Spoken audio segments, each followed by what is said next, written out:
ನಮಸ್ಕಾರ. ಎಲ್ಲರೂ ಹೆಂಗದಿರಿ? ಆರಾಮದಿರೇನೋ? ನೀವೆಲ್ಲರೂ ಆರಾಮದಿರಿ ಅಂತ ಅಂದ್ಕೊಳ್ತಾ ಇವತ್ತಿನ ವಿಡಿಯೋ ಸ್ಟಾರ್ಟ್ ಮಾಡಕತ್ತೀನಿ. ಬರ್ರಿ. ಇವತ್ತು ನಾನು ಬೆಳಗ್ಗೆ 6 ಗಂಟೆಯಿಂದ ಮಧ್ಯಾಹ್ನ 12 ಗಂಟೆವರೆಗೂ ಲಾಗ್ ಮಾಡಿ ನಿಮ್ಮ ಜೊತೆ ಶೇರ್ ಮಾಡ್ಕೊಳಕತ್ತೀನಿ. ನಿಮಗೇನಾದರೂ ಈ ವಿಡಿಯೋ ಇಷ್ಟ ಆದರೆ ಪ್ಲೀಸ್ ಸಬ್ಸ್ಕ್ರೈಬ್ ಮಾಡ್ಕೊಂಡು ನೋಡಿ ಅಂತ ಕೇಳ್ಕೊತೀನಿ. ಇವತ್ತು ಬೆಳಗ್ಗೆ 6 ಗಂಟೆಯಿಂದನೇ ಕೆಲಸನ ಸ್ಟಾರ್ಟ್ ಮಾಡ್ಕೊಂಡೀನಿ. ಯಾಕಂದರೆ ಬೆಳಗ್ಗೆ ಬೇಗ ಪೂಜೆ ಮಾಡಿದ್ರಾಯ್ತು ಅಂತ ಅಂದ್ಕೊಂಡೀನಿ. ಅದಕ್ಕೋಸ್ಕರ ಬೇಗ ಕ್ಲೀನ್ ಮಾಡ್ಕೊಳಕತ್ತಿದ್ದೆ ಅಡುಗೆ ಮನೆಯೆಲ್ಲ. ನಿನ್ನೆ ನೈಟ್ ಸ್ವಲ್ಪ ನನಗೆ ತಲೆನೋವು ಬಂದಿತ್ತು. ಅದಕ್ಕೋಸ್ಕರ ನಾನು ಅಡುಗೆ ಮನೆಯೆಲ್ಲ ಕ್ಲೀನ್ ಮಾಡಿ ಮಲ್ಕೊಂಡಿರಲಿಲ್ಲ. ಪಾತ್ರೆನೂ ಸಹ ತೊಳೆದಿರಲಿಲ್ಲ, ಹಾಗೆ ಮಲ್ಕೊಂಡ್ಬಿಟ್ಟಿದ್ದೆ ನಾನು. ಅದಕ್ಕೋಸ್ಕರ ಇವಾಗ ಪಾತ್ರೆ ಎಲ್ಲ ತೊಳೆದು ಗ್ಯಾಸ್ ಎಲ್ಲ ಒರೆಸ್ಕೊಂಡು ಕಿಚನ್ ಎಲ್ಲ ಕ್ಲೀನ್ ಮಾಡ್ಕೊಳಕತ್ತೀನಿ. ಫಸ್ಟ್ ಕಿಚನ್ ಎಲ್ಲ ಕ್ಲೀನ್ ಆಗಿಬಿಟ್ರೆ ಆಮೇಲೆ ನೆಲ ಒರೆಸ್ಕೊಂಡು ಬಾಗಿಲ ಎಲ್ಲ ತೊಳ್ಕೊಂಡು ಪೂಜೆ ಮಾಡಿದ್ರಾಯ್ತು ಅಂತಂದು ಫಸ್ಟ್ ಕಿಚನ್ ಎಲ್ಲ ಮೊದಲು ಕ್ಲೀನ್ ಮಾಡ್ಕೊಳಕತ್ತೀನಿ. ಒಂದೊಂದು ಸಲ ಈ ರೀತಿ ಆಗ್ತಿರ್ತೈತಿ. ಯಾಕಂದ್ರೆ ಹುಷಾರಿಲ್ಲ ಅಂದಾಗ ನಾನು ಅತಿ ಹೆಚ್ಚಾಗಿ ಟೆನ್ಷನ್ ಮಾಡ್ಕೊಂಡು ಕಿಚನ್ ಎಲ್ಲ ಕ್ಲೀನ್ ಮಾಡಿಟ್ಟೆ ಮಲ್ಕೋಬೇಕು ಅಂತಂದು ಮಾಡೋಕ್ಕೆ ಹೋಗಲ್ಲ. ಹುಷಾರಿದ್ರೆ ಮಾತ್ರ ಮಾಡ್ಕೋತೀನಿ. ಏನಾದರೂ ಹುಷಾರಿಲ್ಲ ಅಂದ್ರೆ ಈ ರೀತಿ ಹಾಗೆ ಬಿಟ್ಟು ಮಲ್ಕೊಂಡಿರ್ತೀನಿ. ಬೆಳಗ್ಗೆ ಎದ್ದು ಈ ಅಡುಗೆ ಮನೆ ಎಲ್ಲ ಕ್ಲೀನ್ ಮಾಡಿಕೊಂಡು ಏನು ಕೆಲಸ ಇರ್ತಾವೋ ಅದನ್ನು ಮಾಡ್ಕೋತೀನಿ. ನೋಡ್ಬೋದು ಎಷ್ಟೊಂದು ಪಾತ್ರೆ ಅದಾವು ಅಂತಂದು ಅವನ್ನೆಲ್ಲ ತೊಳೆದು ಇಟ್ಟನಿ ಆಲೆ. ಯಾಕಂದ್ರೆ ನೈಟ್ ಸಂಜೆ ಇದ್ದನು ನನಗೆ ಸ್ವಲ್ಪ ತಲೆನೋವು ಬರ್ತಾಯಿತ್ತು. ಹಿಂದಿನ ದಿನ ಸಂಜೆ ಇದ್ದನು ತಲೆನೋವು ಬರ್ತಾಯಿತ್ತು. ಹಾಗಾಗಿ ನಾನು ಎಲ್ಲ ಹಾಗೆ ಇಟ್ಬಿಟ್ಟಿದ್ದೆ. ಮಧ್ಯಾಹ್ನ ಎಲ್ಲ ಊಟ ಮಾಡಿದ್ದು, ಸಂಜೆ ಟೀ ಕುಡಿದದ್ದು, ರಾತ್ರಿ ಊಟ ಮಾಡಿದ್ದು ಅವೆಲ್ಲ ಹಾಗೆ ಇಟ್ಬಿಟ್ಟಿದ್ದೆ. ಅವನ್ನೆಲ್ಲ ಇವಾಗ ಬೆಳಗ್ಗೆ ಎದ್ದು ನೀಟಾಗಿ ಕ್ಲೀನ್ ಮಾಡ್ಕೊಳಕತ್ತಿದ್ದೆ.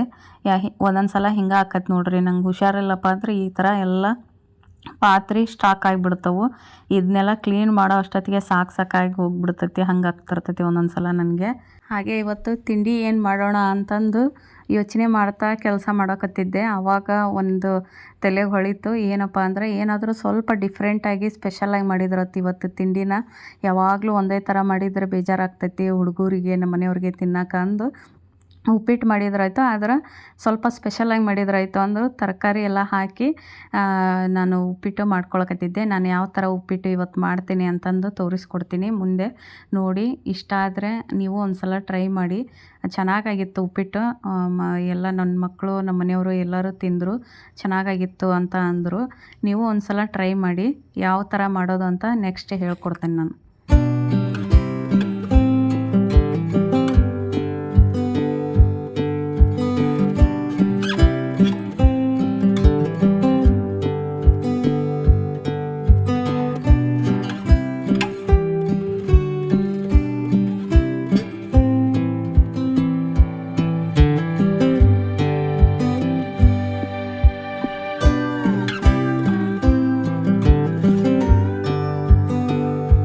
ನಿಮಗೆ ಮೊದಲು ತೋರಿಸ್ಬೇಕಿತ್ತು ನಾನು ಯಾವ ಥರ ಅಡುಗೆ ಮನೆ ಆಗಿತ್ತು ಅಂತಂದು. ನಾನು ವಿಡಿಯೋ ಮಾಡ್ಕೊಳೋದು ನೆನಪು ಹಾರಿಬಿಟ್ಟಿದ್ದೆ. ಫುಲ್ಲು ಅಡುಗೆ ಮನೆ ಗ್ಯಾಸ್ ಕಟ್ಟೆ ಎಲ್ಲ ತುಂಬಿಟ್ಟಿದ್ವು ಪಾತ್ರೆಗಳೆಲ್ಲ. ಯಾಕಂದರೆ ನಿನ್ನೆ ಸಂಜೆ ಇದ್ದನ ನಾನು ಪಾತ್ರೆ ತೊಳೆದಿರ್ಲಿಲ್ವಲ್ಲ, ಅದಕ್ಕೆ ಫುಲ್ ಎಲ್ಲ ತುಂಬ್ಕೊಂಡು ಅಡುಗೆ ಮನೆ ಎಲ್ಲ ಗಜಿ ಬಿಜಿ ಆದಂಗೆ ಆಗಿಬಿಡತ್ತು. ಇವಾಗೆಲ್ಲ ನೀಟಾಗಿ ಎಲ್ಲ ತೊಳೆದು ನೀಟಾಗಿ ಒರೆಸಿ ಇಟ್ಟ ಮೇಲೆ ಅಡುಗೆ ಮನೆ ನೋಡೋಂಗೆ ಆಗೈತಿ ಇವಾಗ. ಅದಾದಮೇಲೆ ಸ್ವಲ್ಪ ಕಸ ಅನ್ನಕತ್ತಿದ್ದೆ. ಮನೆಯೆಲ್ಲ ಕಸ ಅಂದು ನೆಲ ಒರೆಸ್ಕೊಳಕತ್ತೀನಿ ಇವಾಗ. ಬೇಗ ಮಾಡ್ಕೊಂಡ್ರಾಯ್ತು. ಪೂಜೆನ ಟೈಮ್ ಆಗ್ತೈತಿ, ತಿಂಡಿಗೂ ಟೈಮ್ ಆಗ್ತೈತಿ ಅಂತಂದು ಮಕ್ಕಳೆಲ್ಲ ಎದ್ದಿದ್ರು. ಬೇಗನೆ ಎದ್ದು ಬಿಡ್ತಾರೆ ಅವರು ಕೂಡ. ನನ್ನ ಮಗಳು 6 ಗಂಟೆಗೆ ಎದ್ದು ಬಿಡ್ತಾಳೆ ದೊಡ್ಡವಳು. ಯಾಕಂದರೆ ಟ್ಯೂಷನ್ ಇರ್ತೈತಲ್ಲ, ಅದಕ್ಕೆ ಬೇಗ ಎದ್ದು ಬಿಡ್ತಾಳೆ. ನನ್ನ ಚಿಕ್ಕ ಮಗಳು ನಾ ಎದ್ದ ತಕ್ಷಣ ಅವಳು ಎದ್ದು ಬಿಡ್ತಾಳೆ, ಮಲ್ಕೊಳಲ್ಲ. ಇಲ್ಲಿ ನೋಡ್ಬೋದು ಪೂಜೆ ಎಲ್ಲ ಆಯಿತು ನಂದು. ಇವಾಗ ಇಲ್ಲಿ ಚಹಾ ಕಟ್ಟಿದ್ದೀನಿ ನಾನು. ಚಹಾ ಕುಡಿದ್ರಾಯ್ತು ಅಂದು. ನನಗೆ ಚಹಾ ಕುಡಿರಲಿಲ್ಲ ಅಂದ್ರೆ ದಿನನ ಸ್ಟಾರ್ಟ್ ಆಗಲ್ಲ. ಒಂಥರ ಏನೋ ಮಿಸ್ ಮಾಡ್ಕೊಂಡೀನಿ ಅಂತ ಅನ್ನಿಸ್ತೈತಿ. ಬಿಡಬೇಕು ಅಂತ ಎಷ್ಟೋ ಸಾರಿ ಅನ್ಕೋತೀನಿ, ಆದರೂ ಬಿಡೋಕ್ಕಾಗಲ್ಲ. ಅದು ಮೊದಲಿದ್ದನೋ ಅಭ್ಯಾಸ ಆಗಿಬಿಟ್ಟೈತಿ. ಇವಾಗ ಬಿಡು ಅಂದ್ರೆ ಬಿಡೋಕ್ಕಾಗಲ್ಲ. ಅಟ್ಲೀಸ್ಟ್ ಬೆಳಗ್ಗೆ ಸಂಜೆ 2 ಟೈಮ್ ಆದರೂ ನನಗೆ ಚಹಾ ಕುಡಿದ್ರೆ ಸಮಾಧಾನ ಆಗ್ತೈತಿ. ಇವತ್ತು ನಾನು ತರಕಾರಿ ಉಪ್ಪಿಟ್ಟು ಮಾಡಿದ್ರಾಯ್ತು ಅಂದು ಎಲ್ಲ ತರಕಾರಿಗಳನ್ನು ಕಟ್ ಮಾಡ್ಕೊಳಕತ್ತೀನಿ. ಸ್ವಲ್ಪ ಡಿಫ್ರೆಂಟಾಗಿ ಮಾಡಿದ್ರಾಯ್ತು ಅಂದು. ಯಾವಾಗಲೂ ಹಾಗೆ ಉಳ್ಳಾಗಡ್ಡಿ, ಟೊಮಾಟೊ ಹಣ್ಣು, ಹಸಿಮೆಣ್ಸಿನ್ಕಾಯಿ ಹಾಕಿ ಮಾಡ್ತಿರ್ತೀವಿ. ತರಕಾರಿ ಹಾಕಿ ಮಾಡಿದ್ರೆ ಡಿಫ್ರೆಂಟಾಗೂ ಇರ್ತೈತಿ, ಹೆಲ್ದಿಯಾಗಿ ಇರ್ತೈತಿ ಅಂತಂದು ಮಾಡಕತ್ತೀನಿ. ನಾನು ಒಂದು ಸ್ವಲ್ಪ ಸ್ಪೆಷಲಾಗೇ ಮಾಡಕತ್ತೀನಿ.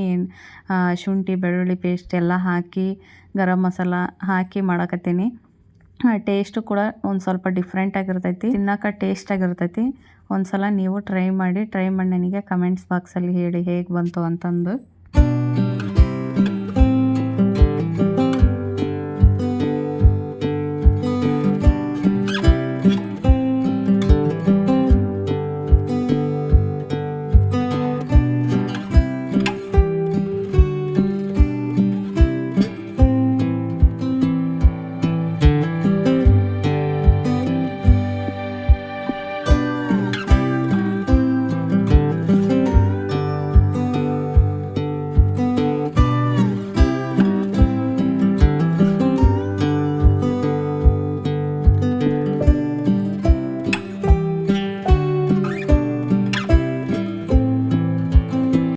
ಇಲ್ಲಿ ನಾನು ಹಸಿಮೆಣ್ಸಿನ್ಕಾಯಿನ ಉದ್ದುದ್ದಾಗಿ ಹೆಚ್ಕೊಳಕತ್ತೀನಿ, ಯಾಕಂದ್ರೆ ನನ್ನ ಮಕ್ಕಳು ಚಿಕ್ಕವ್ರು ಇರೋದ್ರಿಂದ ತೆಗೆದಿಟ್ಟು ತಿನ್ನಲಿಕ್ಕೆ ಚೆನ್ನಾಗಾಗ್ತೈತಿ ಅಂತಂದು ಈ ಥರ ಮಾಡ್ಕೊಳಕತ್ತೀನಿ. ನಾನು ತರಕಾರಿ ಎಲ್ಲ ಕಟ್ ಮಾಡ್ಕೊಂಡೀನಿ.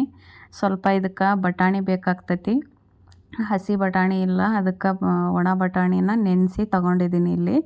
ಹಾಗೆ ಉಪ್ಪಿಟ್ಟು ಬೇಗ ರೆಡಿ ಆಗಲಿ ಅಂತಂದು ಈ ರೀತಿ ಬಿಸಿನೀರು ಕಾಸ್ಕೊಳಕತ್ತೀನಿ.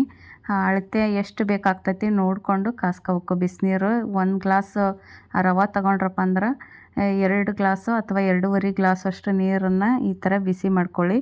ಫುಲ್ ಕುದಿಬೇಕು, ಆ ಥರ ಬಿಸಿ ಮಾಡಿಕೊಂಡು ಇದಕ್ಕೆ ಹಾಕಿದ್ರಪ್ಪ ಅಂದ್ರೆ ಬೇಗ ಉಪ್ಪಿಟ್ಟು ರೆಡಿ ಆಗ್ತೈತಿ. ಇಲ್ಲಿ ನೋಡ್ಬೋದು ಒಗ್ಗರಣೆ ಕೊಟ್ಕೊಳಕತ್ತೀನಿ ನಾನು. ಸ್ವಲ್ಪ ಆಯಿಲ್ ಹಾಕ್ಕೊಂಡಿದ್ದೀನಿ, ಅದಾದಮೇಲೆ ಜೀರಿಗೆ ಸಾಸಿವೆ ಹಾಕ್ಕೊಂಡಿದ್ದೀನಿ. ಇದಕ್ಕೆ ಕಡಲೆಬೇಳೆ, ಉದ್ದಿನಬೇಳೆ ಹಾಗೆ ಶೇಂಗಾ ಕಾಳು ಏನು ಬಳಸ್ತಾ ಇಲ್ಲ ನಾನು. ಇಲ್ಲಿ ಹಸಿ ಬಟಾಣಿ ತೊಗೊಂಡಿದ್ದೀನಿ ನಾನು, ಅದನ್ನು ಹಾಕ್ತಾಯಿದ್ದೀನಿ. ಇಲ್ಲಿ ಫಸ್ಟಿಗೆ ಜೀರಿಗೆ ಸಾಸಿವೆ ಎಲ್ಲ ಹಾಕಿದ ನಂತರ ಉಳ್ಳಾಗಡ್ಡಿ ಹಾಕ್ಕೊಂಡಿದ್ದೀನಿ. ಅದಾದಮೇಲೆ ಹಸಿಮೆಣ್ಸಿನ್ಕಾಯಿ, ಶುಂಠಿ ಬೆಳ್ಳುಳ್ಳಿ ಪೇಸ್ಟ್ ಇದನ್ನೆಲ್ಲ ಹಾಕ್ಕೊಂಡು ಸ್ವಲ್ಪ ಹೊತ್ತು ಫ್ರೈ ಮಾಡ್ಕೋಬೇಕು. ಉಳ್ಳಾಗಡ್ಡಿ ಎಲ್ಲ ಸ್ವಲ್ಪ ಕಲರ್ ಚೇಂಜ್ ಆಗಬೇಕು, ಅಲ್ಲಿವರೆಗೂ ಫ್ರೈ ಮಾಡ್ಕೊಂಡ್ಮೇಲೆ ಬಟಾಣಿ ಹಾಕ್ಕೊಂಡೀನಿ. ಇಲ್ಲಿ ಬಟಾಣಿನೂ ಕೂಡ ಸ್ವಲ್ಪ ಫ್ರೈ ಆಗ್ಬೇಕು ಎಣ್ಣೆಯಲ್ಲಿ. ಈ ಥರ ಫ್ರೈ ಆದ್ರಪ್ಪ ಅಂದ್ರೆ ಚೆನ್ನಾಗಾಗ್ತೈತಿ, ಬೇಗ ಅವು ಬೇಯ್ತವು ಆಮೇಲೆ ನೀರಿನಲ್ಲಿ. ಅದಕ್ಕೆ ಎಣ್ಣೆಲೇ ಸ್ವಲ್ಪ ಫ್ರೈ ಮಾಡ್ಕೊಳಕತ್ತೀನಿ. ಅದಾದಮೇಲೆ ಏನೆಲ್ಲ ತರಕಾರಿ ತೊಗೊಂಡಿದ್ವೋ, ಕ್ಯಾರೆಟು, ಬೀನ್ಸು, ಆಲೂಗಡ್ಡೆ ಇದ್ರೆ ಆಲೂಗಡ್ಡೆನೂ ತೊಗೋಬೋದು. ನನ್ನ ಕಡೆ ಇರಲಿಲ್ಲ, ಅದಕ್ಕೋಸ್ಕರ ನಾನು ಕ್ಯಾರೆಟು, ಬೀನ್ಸು, ಟೊಮೊಟೊ ತೊಗೊಂಡಿದ್ದೀನಿ. ಇದನ್ನೆಲ್ಲ ಹಾಕಿ ಎಣ್ಣೆಲೇ ಸ್ವಲ್ಪ ಹೊತ್ತು ಫ್ರೈ ಮಾಡ್ಕೋಬೇಕು. ಸ್ವಲ್ಪ ಈ ತರಕಾರಿಗೆ ಎಷ್ಟು ಬೇಕಾಗ್ತೈತಿ ನೋಡಿ ಉಪ್ಪು ಹಾಕ್ಕೊಂಡು ಫ್ರೈ ಮಾಡ್ಕೊಳ್ಳಿ ನೀಟಾಗಿ. ಹಾಗೆ ಇದು ಬೇಗ ಫ್ರೈ ಆಗ್ಬೇಕಂದ್ರೆ ಸ್ವಲ್ಪ ಹೊತ್ತು ಮುಚ್ಚಿ ಬೇಯಿಸ್ಕೊಳ್ಳಿ, ಸಣ್ಣ ಉರಿಲಿ ಮುಚ್ಚಿ ಬೇಯಿಸ್ಕೋಬೇಕು. ಇಲ್ಲಾಂದ್ರೆ ಇದು ಬೇಗ ಫ್ರೈ ಆಗಂಗಿಲ್ಲ. ಜಾಸ್ತಿ ಉರಿ ಇಟ್ಕೊಂಡ್ರೆ ಕೆಳಗಡೆ ಎಲ್ಲ ಹೊತ್ತಕತ್ಬಿಡ್ತೈತಿ, ತಳ ಎಲ್ಲ. ಅದಕ್ಕೋಸ್ಕರ ಸ್ವಲ್ಪ ಸ್ಲೋ ಉರಿ ಇಟ್ಕೊಂಡು ನಿಧಾನ ಉರಿಲಿ ಬೇಯಿಸ್ಕೋಬೇಕು ಇದನ್ನು. ತರಕಾರಿ ಎಲ್ಲ ಒಂದು ಅರ್ಧ ಬೆಂದಿದ್ರೆ ಚೆನ್ನಾಗಾಗ್ತೈತಿ. ಒಂದು ಅರ್ಧ ಬೆಂದ್ರೆ ಆಮೇಲೆ ನೀರು ಹಾಕಿದ ಮೇಲೆ ಇನ್ನೊಂದು ಸ್ವಲ್ಪ ಹೊತ್ತು ಬೇಯ್ತೈತಿ. ಇಲ್ಲಿ ತರಕಾರಿ ಎಲ್ಲ ಒಂದು ಅರ್ಧದಷ್ಟು ಬೆಂದೈತಿ. ಇದಕ್ಕೆ ಸ್ವಲ್ಪ ಅರಿಶಿನ ಪುಡಿ ಹಾಕ್ಕೊಂಡೀನಿ, ಇನ್ನೊಂದು ಅರ್ಧ ಸ್ಪೂನಷ್ಟು ಗರಂ ಮಸಾಲ ಹಾಕ್ಕೊಂಡಿದ್ದೀನಿ. ಇವೆರಡೇ ಮಸಾಲ ಹಾಕಿ ನೀಟಾಗಿ ಮಿಕ್ಸ್ ಮಾಡ್ಕೊತೀನಿ. ಒಂದು ನಿಮಿಷ ಅಥವಾ 2 ನಿಮಿಷ ಈ ಥರ ಮಿಕ್ಸ್ ಮಾಡ್ಕೊಳ್ಳಿ. ಮಿಕ್ಸ್ ಮಾಡಿಕೊಂಡು ಆಮೇಲೆ ಪಕ್ಕಕ್ಕೆ ನೀವು ಕುದಿಯೋಕೆ ಇಟ್ಟಿದ್ರಲ್ಲ ನೀರು, ಅದನ್ನೇ ಡೈರೆಕ್ಟಾಗಿ ಇದಕ್ಕೆ ಹಾಕಿಬಿಡಿ. ಹಾಕಿ ನೀಟಾಗಿ ಉಪ್ಪು ಎಷ್ಟು ಬೇಕೋ ರುಚಿಗೆ ನೋಡಿ. ಫಸ್ಟಿಗೆ ತರಕಾರಿಗೆ ಸ್ವಲ್ಪ ಉಪ್ಪು ಹಾಕಿರ್ತೀರ, ಇವಾಗಲೂ ಇನ್ನೊಂದು ಸರಿ ನೋಡಿ ಹಾಕಿ, ಸ್ವಲ್ಪನ ಹಾಕಿ. ಜಾಸ್ತಿ ಆದ್ರೆ ಕಡಿಮೆ ಮಾಡೋಕ್ಕೆ ಬರೋಲ್ಲ, ಬೇಕಾದ್ರೆ ಕಡಿಮೆ ಆದರೆ ನೀವು ಜಾಸ್ತಿ ಮಾಡ್ಬೋದು, ಉಪ್ಪು ಕರೆಕ್ಟಾಗಿ ಮಾಡ್ಬೋದು. ಸ್ವಲ್ಪ ಕಡಿಮೆನ ಹಾಕಿ ಯಾವಾಗಲೂ ಉಪ್ಪನ್ನ ಅಡುಗೆಗೆ, ಜಾಸ್ತಿ ಎಲ್ಲ ಹಾಕೋಕ್ಕೆ ಹೋಗಬೇಡಿ. ಹಾಗೆ ಉಪ್ಪೆಲ್ಲ ಟೇಸ್ಟ್ ನೋಡಿ ಆದಮೇಲೆ ಕರೆಕ್ಟ್ ಐತಿ ಅಂದಮೇಲೆ ನಾನಿಲ್ಲಿ ರವೆ ಹುರಿದು ಇಟ್ಕೊಂಡಿದ್ದೆ. ಪಕ್ಕಕ್ಕೆ ಇನ್ನೊಂದು ಬಾಳಿ ತಗೊಂಡು ನೀಟಾಗಿ ಹುರಿದು ಇಟ್ಕೊಂಡಿದ್ದೆ, ಅದನ್ನು ಇವಾಗ ಹಾಕಿ ಮಿಕ್ಸ್ ಮಾಡ್ಕೊಳಕತ್ತೀನಿ. ಎಲ್ಲ ಒಂದು 5 ನಿಮಿಷ ಮಿಕ್ಸ್ ಮಾಡಿಕೊಂಡು ಮುಚ್ಚಿ ಲೋ ಫ್ಲೇಮಲ್ಲಿ ಬೇಯಿಸಾದ್ಮೇಲೆ ಲಾಸ್ಟಿಗೆ ಕೊತ್ತಂಬರಿ ಸೊಪ್ಪು ಹಾಕ್ಕೊಂಡಿದ್ದೀನಿ. ಹಾಕಿ ಇವಾಗೆಲ್ಲ ಮಕ್ಕಳಿಗೆ, ನಮ್ಮ ಮನೆಯವ್ರಿಗೆಲ್ಲ ಹಾಕ್ಕೊಟ್ಟು ಅವರೆಲ್ಲ ತಿಂದಾದ್ಮೇಲೆ ನಾನು ಕೂಡ ತಿಂಡಿ ತಿಂದ್ಕೊಂಡು, ಹಾಗೆ ಒಂದು ಬ್ಲೌಸ್ ಇತ್ತು, ಅರ್ಜೆಂಟ್ ಇತ್ತು ಸ್ಟಿಚ್ ಮಾಡೋದು. ಮದುವೆಗೇನೋ ಹೋಗ್ತಾ ಇದ್ರಂಥವ್ರು, ಅದಕ್ಕೆ ಬೇಗ ಸ್ಟಿಚ್ ಮಾಡಿಕೊಡಿ ಅಂತ ಇದ್ದರು. ಅದಕ್ಕೆ ಆಮೇಲೆ ಅಡುಗೆ ಎಲ್ಲ ಮಾಡ್ಕೊಂಡ್ರಾಯ್ತು, ಫಸ್ಟ್ ಬ್ಲೌಸೇ ಸ್ಟಿಚ್ ಮಾಡಿದ್ರಾಯ್ತು ಅಂತಂದು ತಿಂಡಿ ತಿಂದ ತಕ್ಷಣ ನಾನಿಲ್ಲಿ ಬ್ಲೌಸ್ ಸ್ಟಿಚ್ ಮಾಡಕತ್ತೀನಿ. ಈ ಬ್ಲೌಸ್ ಎಲ್ಲ ಮುಗಿಸಿ ಆದಮೇಲೆ ನಾನು ಅಡುಗೆ ಸ್ಟಾರ್ಟ್ ಮಾಡ್ಕೊಳ್ತೀನಿ.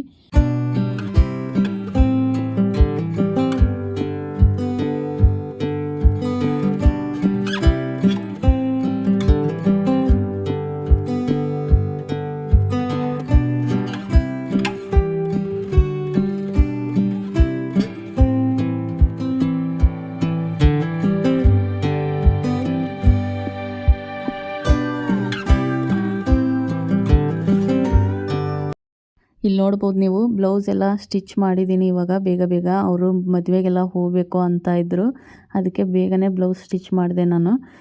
ಯಾವ ರೀತಿ ಆಗೈತಿ ಅಂತ ಹೇಳಿ ಒಂದು ಕಮೆಂಟ್ ಮಾಡಿ. ಇಲ್ಲಿ ಪೈಪಿಂಗ್ ನೋಡ್ಬೋದು, ಸೀರೆ ಕಲರ್ ಪೈಪಿಂಗ್ ಮಾಡಿಕೊಟ್ಟಿದ್ದೀನಿ ಅವರಿಗೆ. ಸಿಂಪಲ್ಲಾಗೇ ಕೇಳಿದರು, ಅದಕ್ಕೋಸ್ಕರ ಮಾಡಿಕೊಟ್ಟಿದ್ದೀನಿ. ನಿಮಗೇನಾದರೂ cutting videos, blouse cutting videos, stitching videos ಎಲ್ಲ ಮಾಡಬೇಕು ಅನಿಸಿದರೆ ಹೇಳಿ, ನನಗೆ ಕಮೆಂಟ್ ಬಾಕ್ಸಲ್ಲಿ ಹೇಳಿ, ಮಾಡ್ತೀನಿ. ನಾನು ನೆಕ್ಸ್ಟ್ ಬರುವ ವೀಡಿಯೋಸ್ಗಳಲ್ಲಿ ಬ್ಲೌಸ್ ಕಟ್ಟಿಂಗು, ಸ್ಟಿಚಿಂಗ್ ವಿಡಿಯೋಸು ಮಾಡಿ ಹಾಕ್ತೀನಿ. ಹಾಗೆ ನಮ್ಮ ಮನೆಯವರು ನನ್ನ ಮಕ್ಕಳನ್ನಿಬ್ಬರನ್ನು ಕರ್ಕೊಂಡೋಗಿದ್ದರು ಹೊರಗಡೆ ಅಂಗಡಿಗೆ.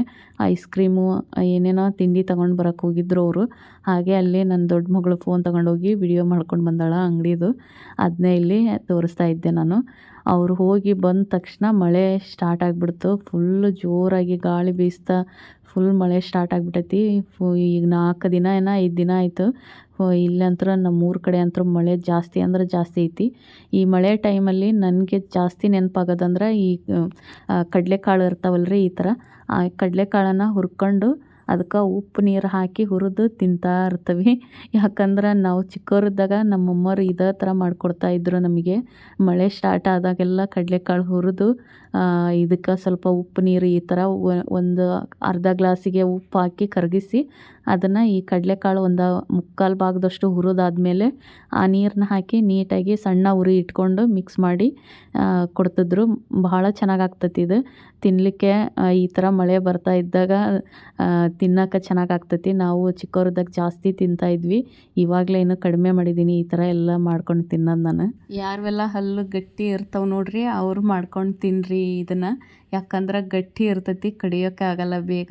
ಅದಕ್ಕೋಸ್ಕರ ಇವಾಗಲೇ ಹೇಳಕತ್ತೀನಿ. ಮತ್ತು ಆಮೇಲೆ ನಾನು ಬೈಕೊಳಕ್ಕೆ ಹೋಗ್ಬೇಡ್ರಿ ಯಾವ ಥರ ರೆಸಿಪಿ ಹೇಳ್ಬಿಟ್ಟಾರಲ್ಲಿ ಇವರು ಅಂತಂದು. ನಮಗಿಷ್ಟ ಅದಕ್ಕೆ ಮಾಡ್ಕೊಂಡು ತಿಂತಾ ಇದ್ವಿ. ಹಾಗೆ ಇವತ್ತಿನ ವಿಡಿಯೋ ಇಷ್ಟೇ ಫ್ರೆಂಡ್ಸ್. ಮತ್ತೆ ನೆಕ್ಸ್ಟ್ ವಿಡಿಯೋದಲ್ಲಿ ಸಿಗ್ತೀನಿ ಅಂತ ಹೇಳ್ತಾ ನಮಸ್ಕಾರ.